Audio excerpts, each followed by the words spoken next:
Have you ever wondered why countries with heavy debt do not print money in large amounts to repay their loans? Well, there is an explanation. But first, let us take a look at the debt burden of a few African countries. South Africa's total debt as of December 2024 was around 300 billion US dollars, while that of Nigeria was nearly 100 billion US dollars. Kenya's debt was around $80 billion, while that of Ghana was around $50 billion. Zambia's debt was $24 billion, while Uganda owed its creditors $26 billion. Big figures, right? Well, those countries and many more cannot just print extra money overnight to offset their debts. Here is why. Printing more money means that there will be more money in circulation. And when there's more money in circulation, almost everyone gets access to money. Remember, money has its characteristics. The two main ones are that its supply has to be limited and it must have the ability to store value. Now, what happens when everyone has money? The prices of goods and services are adjusted upwards so that at the end of the day, the manufacturers and retailers make a profit.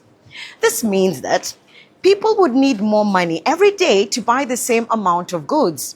In mid-2000s, Zimbabwe printed more money, the Zimbabwean dollar, with the hope of resolving its economic challenges. At the time, Zimbabwe had been sanctioned by the United States, while the country's tax base had shrunk and the collected revenue could not support expenditure and loan obligations.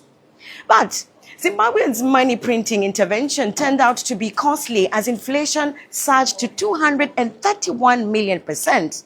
A loaf of bread in the country in June 2008 was costing the same as 12 new cars in Zimbabwe 10 years earlier. Prices of goods at shops were changing by the minute, while most schools and hospitals remained closed. And an average of 8 out of every 10 people were out of work. Savings had been eroded.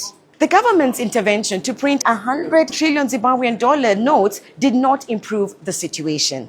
Given the Zimbabwean dollar's significant loss of value, the government of then President Robert Mugabe officially abandoned the currency in early 2009.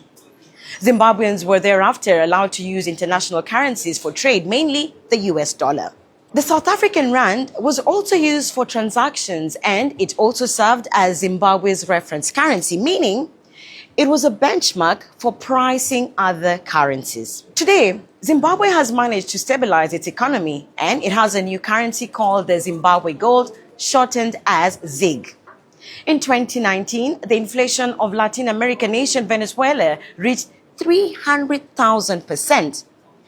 With that in mind, what should be done to improve a country's economy and its ability to repay a debt? The nation has to make and sell more things, whether goods or services. This would make it safe to print more money so that people can buy those extra commodities. If a country prints extra money without making more things, then prices naturally skyrocket.